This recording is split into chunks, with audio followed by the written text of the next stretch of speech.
Broker Bulletin acknowledges the traditional custodians of all the lands across the country on which we record our podcast and pays its respect to all Aboriginal and Torres Strait Islander people. Welcome to the Broker Bulletin podcast, where better begins. Join us as we chat with brokers about what's working for them, what drives them, and the real challenges and wins that matter most right now. Hey everyone, and welcome back to a brand new episode of Broker Bulletin. I'm David McQueen, the CEO of Loan Market, and super excited today to be able to chatting to a broker who's not only built a seriously impressive presence online, but that has turned visibility into real measurable impact. We're talking leads, trust, brand recognition, and just an amazing brand, to be honest. Peter Savage, welcome to the show. Great to see you, mate. Thanks for having me. I was in the area, so I thought I'd stop in. To get started, mate, it'd be awesome just maybe to tell the audience, how did you get into mortgage broking? When you were 10 years of age, was it something that you grew up dreaming about? Tell us how you got started in the industry. Well, I can tell you when I was 7 years old, I was not thinking about buying property and building a fucking business and solving people's problems. It was buying a supercar, and so I did that. Yeah. I've seen your car. It is a supercar. And look, everything from here, it's like, it's just, we wake up day, we solve everyone's problems. Now, how did I get into this? Growing up, which I realized I've got an unfair advantage, ADHD, so I'm obsessive and I don't like being told no. So it's kind of helped me on my journey. But through school, obviously realizing like learning was quite difficult, not understanding like, why can I not retain the info? And then when I was about 15, picked up Rich Dad, Poor Dad. And it was literally like, I read the whole book front to back. I'm like, oh, fuck, that's where I realized the obsessive thing. And I was just like, oh, I like property. And I associated like money with pain, like quite young, with a housing, we were at a housing trust house. And that's where I was like, all right, well, I need to be successful because there's no other option. No one's coming to save me kind of thing. Started growing a bit of a portfolio up. And at that time, I had no idea what I was doing. My broker was great, the first broker I ever had. But you know what I did? I listened to friends and family, changed brokers. We ended up at a bank. And I was just doing, every professional just told me what their best interest was. And it kind of just led me just getting dicked around a fair bit. And I'm like, all these people were meant to know what they're doing, but it's their biases. Built up a bit of a portfolio, went through a separation, had to start again. While I was doing that, I realized like, built it all, I was lost it all. And I'm like, well, wealth creation is finance with some houses thrown in. I'm like, I need to know finance. But the segue into that, I was already getting some sort of like external coaching. I was working with a coach and a group of business owners about 6 months before I decided I wanted to be a broker because I just wanted to be in that room with successful people. I paid to play to be in that room. I put out a lot of money to hang out with business owners without a business for about a year. And I was sitting in that room with people with $100 million. They had no idea about finance. They had not a fucking clue about anything. And that's when I realized I want to know finance. And my friend was a broker at the time. And I hung out with him for a day, like a drive day thing. And at the end of the day, I'm going to be a broker. I already knew I was going to be in real estate, but broking is where I've gone, that is it. I want to know how to build a business and leverage every dollar as max as possible. And the benefit of that is I'm doing that for my clients. So I started Savage Money, quit my job. I'd never even wrote a loan. It was very hard to get in the industry without no one like kind of doing anything. But I'm like, I'm just going to do it. Started Savage Money. And I realized that was a bit of a shit show because I didn't understand what DNS was. I didn't understand all the Google stuff, calendar. So I just jumped in head first. In the preparation, about 4 months before that, started social media. And I thought, I spoke to a couple of brokers. It's great because this industry, everyone shares. It's such a great industry where, I can ring Christian Stevens one day and I went and caught up for coffee, or I'll ring anyone in the country, I'd fly there. If you've got the energy, people will sit down with you and just talk about, and I'll show you everything. Like I'm an open book. I tell brokers exactly what I do. 90% don't do it because they're too scared. So I worked out if someone takes 20 years to be $1 billion broker or 10, it's organic. It's a very slow curve. I'm like, well, if I can make one video and I get 10,000 views, I'm going to get there a lot quicker. It's probably easier said than done, though. Look, and this is the number one tip for anyone. You're shit. Next time, you're less shit. I can't watch my first video. It's like I literally feel sick if I go back to 2022. Like I feel sick. I'm like, that is. I feel sick even thinking about watching this one. So don't worry. Look, they're getting progressively better. I can watch my videos. I make myself laugh. So they're getting good. The quality is good, but it took me a long time to get here. Can we rip the Band-Aid off a little bit? You started by saying your superpower is ADHD. You grew up at school and you realized you couldn't retain information, but then you were a very good mortgage broker and you're very good at social media. So obviously that tells me that you're good at retaining information in certain ways if it's something that you're passionate. I'll remember every BSB and account number. I'll remember someone's interest rate from 2 years ago. I'll remember the cash out portion. I can remember everything to do with that. Ask me what I did yesterday. I can't remember. So look, it's pros and cons. It's just attention deficit. My attention is focused on things that I want that will lead me to success and stuff. And that also had problems with a young family at the time. I was very all over the shop. I'd go to work and I'd actually leave work and go, I'm fucking done today. I don't want to talk to any more people. I'd go home and I'd be able to just turn on. So there is a long journey to get to this point. But all I did was just keep posting. And look, at the start, I didn't know what I was talking about. Like, all I knew was I was a property investor. So I was just going along making videos. But like, even like in our industry, you got to be careful what you say. So I made sure, I always ran my videos past like Erin and stuff at the start. I'm like, can I say this? And I'm like,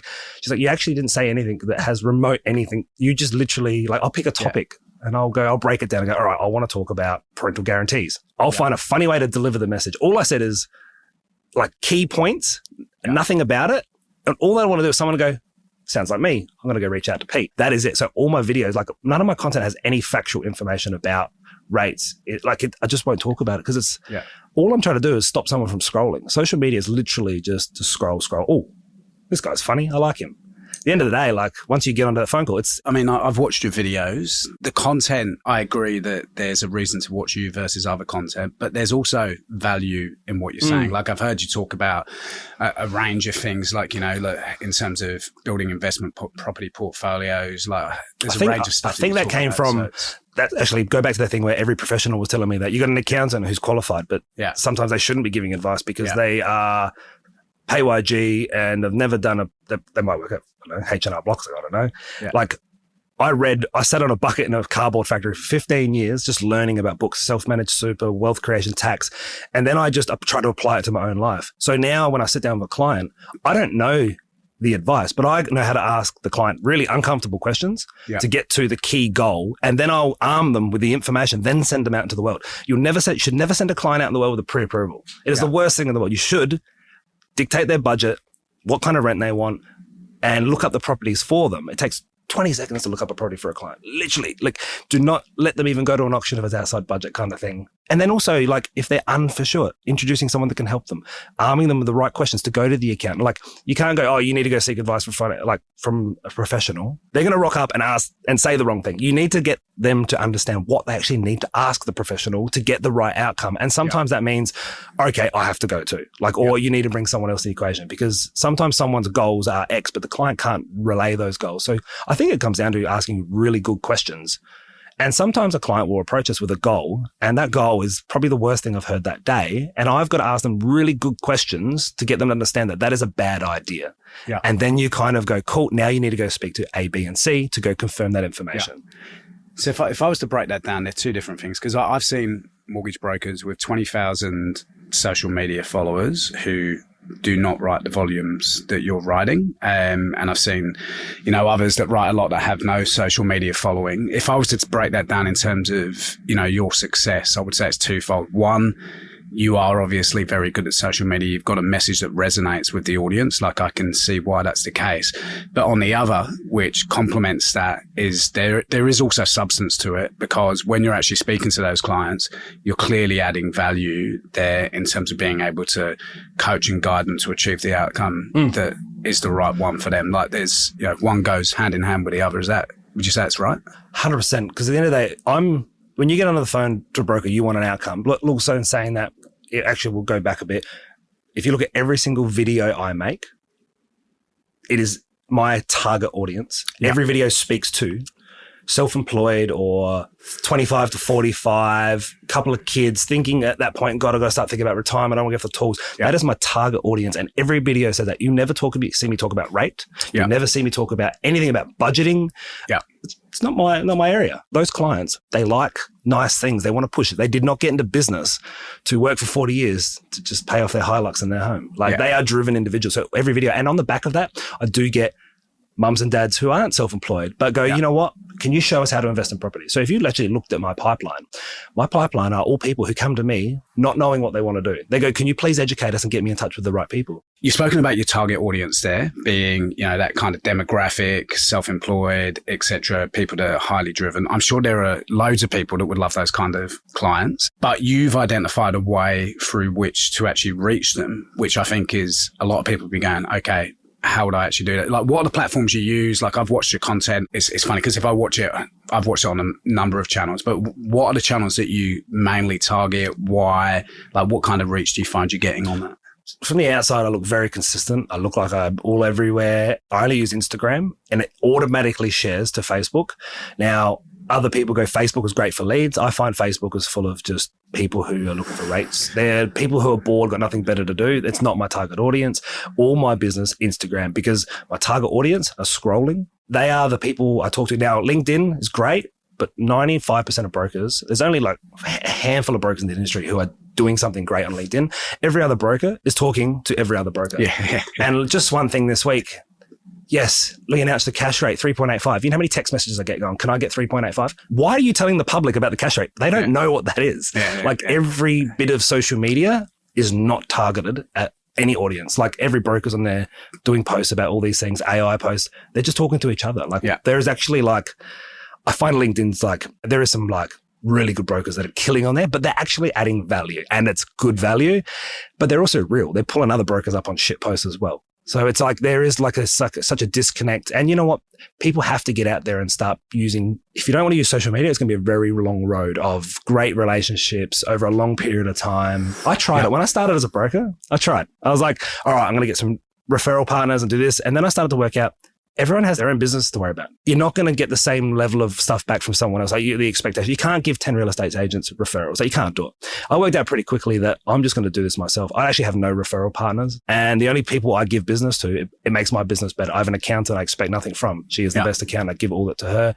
I give all my business asset to a guy in Queensland because he reflects my business well. I just do what I do best and I make sure I understand my effective hourly rate. I want to make sure I'm doing the most productive tasks within my business at all times. I agree with you on the LinkedIn piece, the Instagram bit. It still sounds like it's easier said than done in terms of the content. Your content, when I watch it, you've got that balance between there's a message, but the way you're delivering it clearly resonates with your audience in a way that others don't. Your passion and your energy. I remember listening to one of your clips and I was like, oh, geez, I'd have to be careful if I said that. I'd want to say it, by the way, but the way that you deliver at the end, I think it was, no, this isn't effing financial. You know what? I was like, it's so real that it resonates with me and I can see I now want to ring you, but I'd be too scared to do it. But you've clearly stepped towards that and embraced it. You bang on. And I don't think anyone could take advice from any of my videos because there's just not enough info. It's all I want to do is a client to talk to me. Yeah. And also the keys to social media, there's 3 steps. You need a hook. Yeah. You need to have a problem and then solve it. Yeah. So I'll do a video where I'll say something stupid or something I'll just do a key point. And then within a couple seconds, I'm talking I'll go, hey, a question. Is this you? And they go, oh, that's me. It's you're talking to them. Hook, break their pattern. And then it's hey, that guy's talking to me. And then I solve their problem in a call to action. So the same video has 4 steps every time. And so you apply that to every single video. Every video. Go, bam, bam, bam. Because if I watched it, I would not know there is a science to it. As an example there to go, there's that. But you're saying every single video you do has that structure behind it. Every video, you would all know how to scroll. I have to stop you in the first, while you let your finger. And I'll say something that just goes, I'll pick the biggest tagline out of the video and it goes at the front. And then I'll just go, I'll try to find a way that they can resonate with that. Going, are you a low doc one? I'll go haven't paid your taxes, you've been a naughty something. Yeah. And they'll go, oh, that's me. I said, you can view your business trading higher and you're not your recent financials don't reflect. You go, cool, that's me. And then you go, cool. And then you go, well, this is what you can use. They're like, oh, I can do that. And then call to action. So it's just those 4 steps every time, every video. And that's not a secret. That's a standard in social media. If you go out there and look for it, that's how videos are. You've got to stop someone in the first 3 seconds or they're not watching your video. How did you learn it? Did you go and get a social media coach? Was it something that you learned just from watching stuff? Just smart? Asking people, watching people. Yeah. If you want to if I can't figure it out, I'll Google it. Yeah. And it just works. You just once you realize it's human behavior. Everything is human behavior. Everyone's got a problem. You've got to solve it.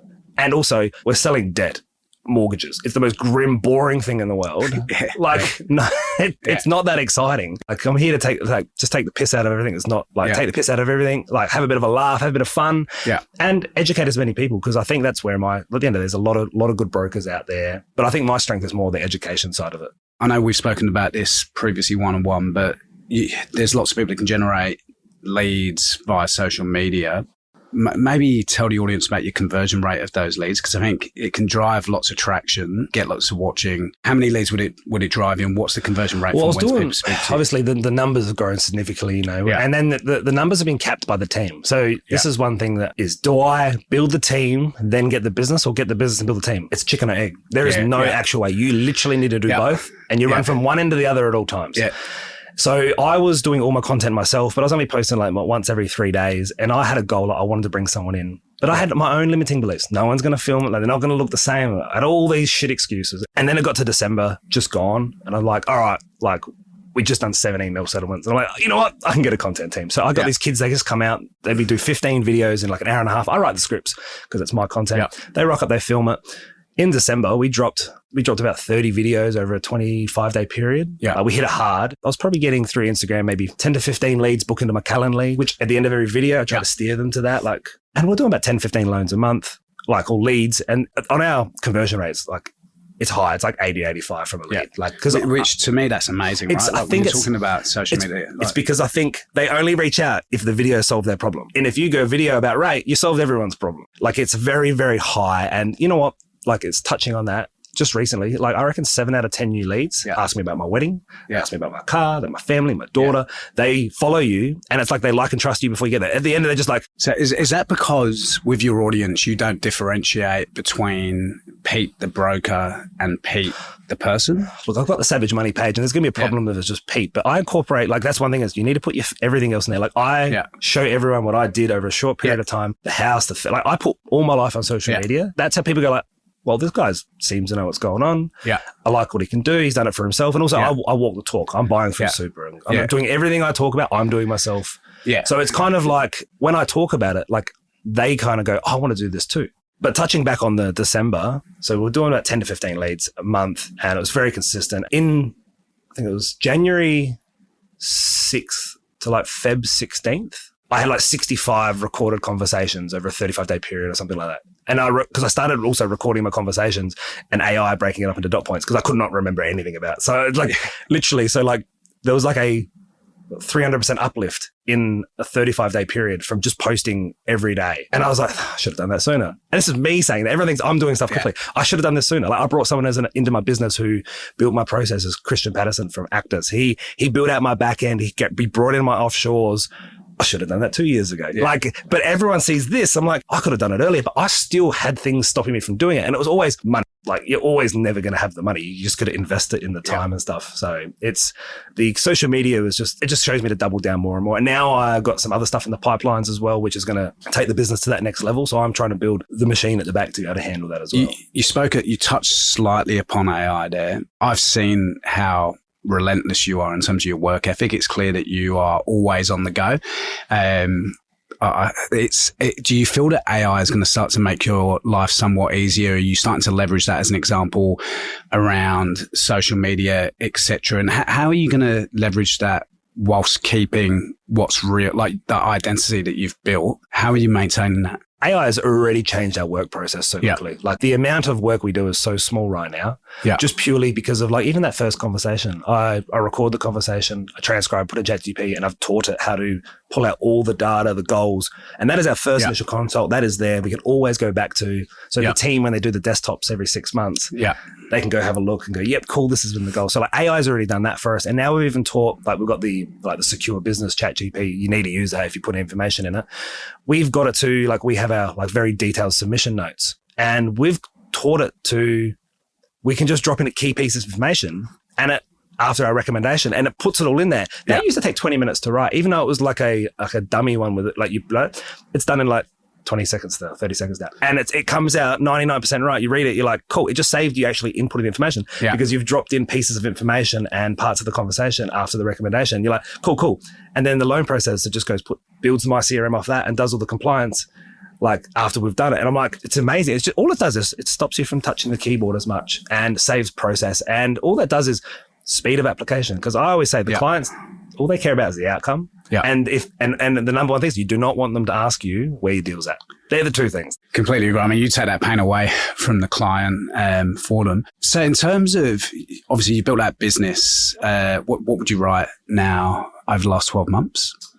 I set a goal to write 120 and I'd never broke past 7 mil a month. And then I got to about January and I was like, all right, the goal's, no. So I was like, all right, what if I get to 143? And to get to 143, it was like, I worked out I needed to grow 10% every month from Feb till June 30. And then I wrote 19 mil. So I kind of just skewed that. So I'll probably finish at the 143. So it's the numbers are getting there, but like at a point now where it's like last month was that person, the team is like, they're under the pump at the moment. Like we settled 28 units and lodged 30 in April, which was like a 19-day business day. And I'm like, we all felt that. So like, it's just like, what do? Do you, like, we're trying to invest in the team and build the team as quick as possible and train them. But where I was like, do I stop making content? No. Yeah. Are most of your clients still based in South Australia or are they now, they're all now national? Some of my best clients who now came to my wedding, like they see my videos when I was like in Cairns. Like there's people that are like all over Australia. I'm like, I always like, how'd you find me? And they go, Instagram. I'm like, cool. You know, good. Yeah. It's borderless. It's, and just touching on that, like when I started, Quickly come out. I've never seen anything else. Like digital VOIs. Like it literally, I walked into the industry. COVID set the precedent where I didn't have to see the clients, where we had everything available, because in that industry, like a lot of the older brokers go, you know, you got to go see the client.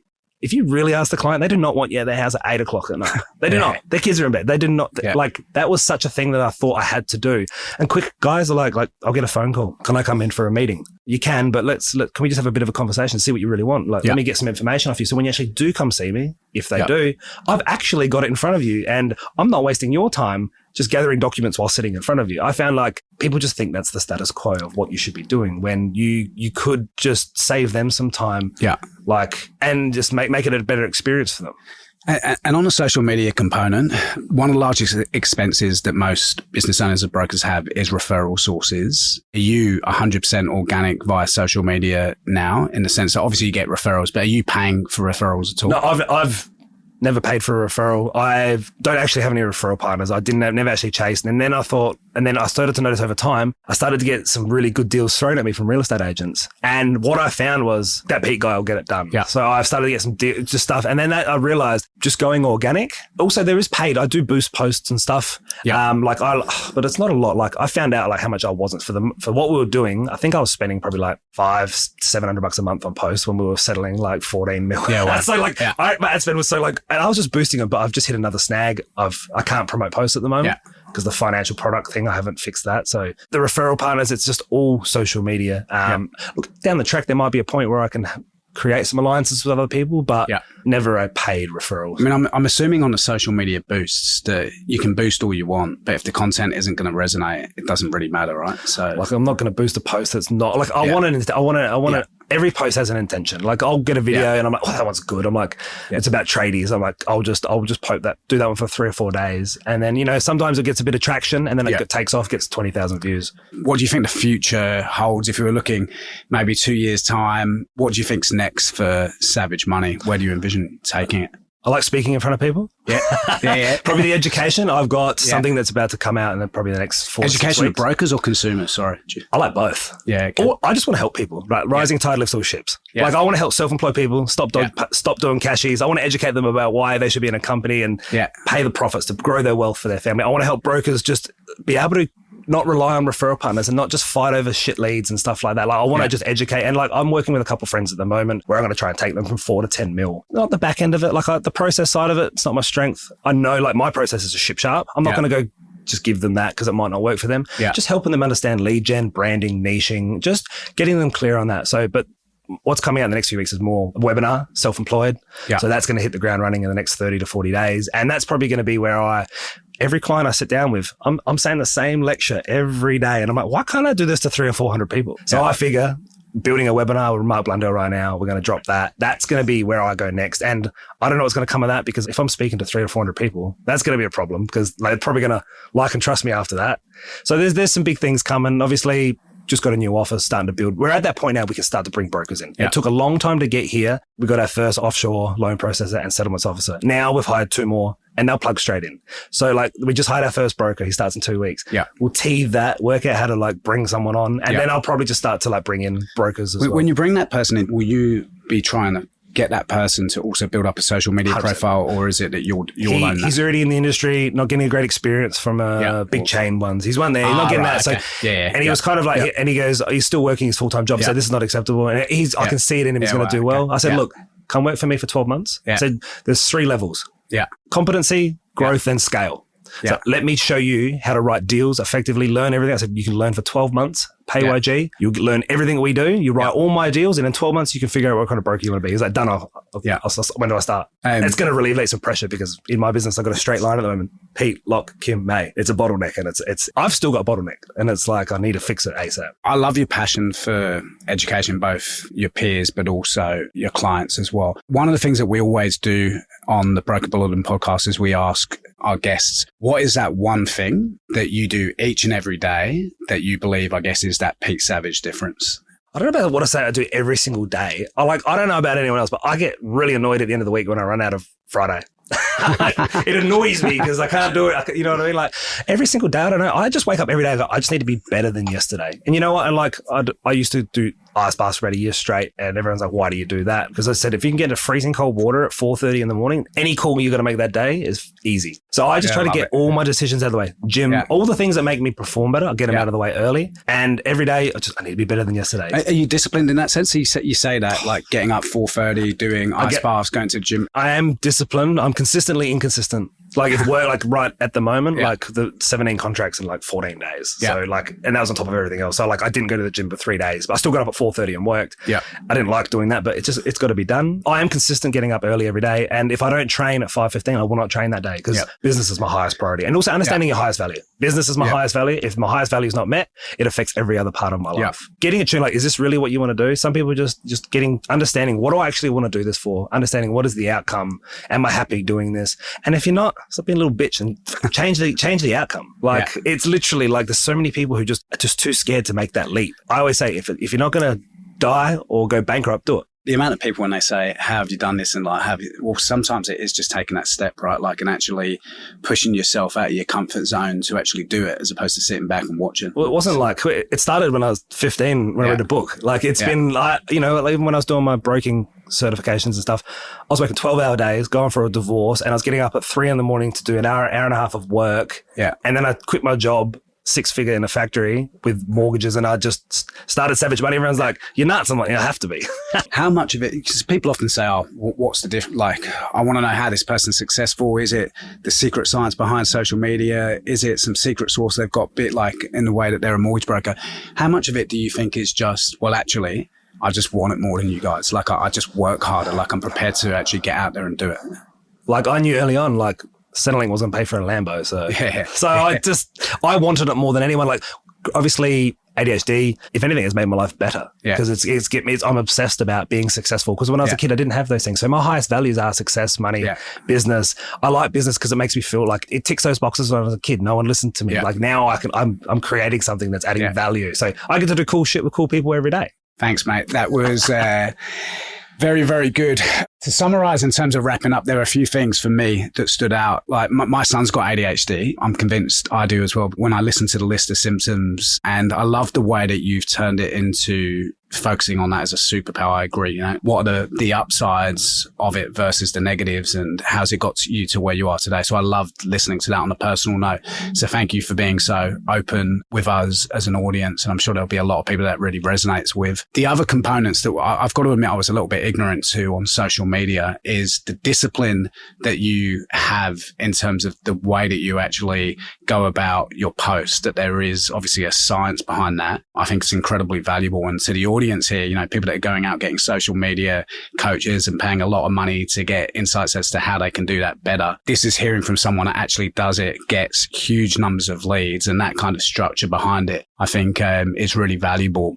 The last point on the social media component was as well that you have to have a message that resonates with the audience. Like that really stood out, that it's okay saying, I want to go and do this, but I watch your content because I enjoy it. It's the reality of it. And I think that's easier said than done, by the way, but that really stood out for me in connection with the fact that you're also good what you do. You can have the content, but there's substance behind it in the sense that when that client actually reaches out to you and speaks to you, you're adding value to them in their life to help them achieve their aspirations. So that really stood out to me. And last but not least, you're just a hard work. Like, it's how much you want it, right? Like I can see when you talk with such passion, energy, enthusiasm for what you do. And to me, that's the real Pete Savage difference. Like you can't replicate that energy and enthusiasm and commitment to to the industry, your clients, your peers, wanting to go out and help others. So, mate, from me, well done for that, because I think that's something that, you know, isn't easily replicated and comes from deep within. And it's been a pleasure as always talking to you, mate. Always love our conversations. So thank you. No, I appreciate it. And look, and then like, I've always got the time in the world to talk to any brokers about this stuff. Like, I am literally an open book. And unfortunately, a lot of people, once they hear it, they still don't take action. So you just, if anything from this podcast is just do what needs to be done. And where can they follow you, by the way? Maybe let people know where they can find you on the different Savage social Money media or channels. the Peter Savage. I share across both accounts. So there are strategic bits about that. If you got anything, reach out. If I can answer any questions or help anyone, that's what I'm here for. Awesome, mate. Thank you. Thanks, everyone on the audience, for listening. If you have a topic that you want us to discuss, please email us at brokerbulletin@lmg.broker or DM us on the gram at lmg.broker, and our producer will make sure that we answer it ASAP. And if you like the episode, and in fact, I'm sure that they'll have loved the episode, make sure you rate it and follow us in your favorite pod store. Again, thanks, Pete. Really loved the conversation, mate. And thank you to our audience. Can't wait to speak to you all soon. Thanks, mate. Thank you. Thanks for tuning in to Broker Bulletin. We would hate for you to miss an episode. Subscribe to Broker Bulletin in your favourite podcast app. Has this episode been helpful? We'd love you to rate and review us. It'll help us deliver content that's useful to you and help others discover us. If you have great ideas for topics worth tackling or have burning questions you'd like addressed on an upcoming episode, reach out. Links in the show notes. See you next time.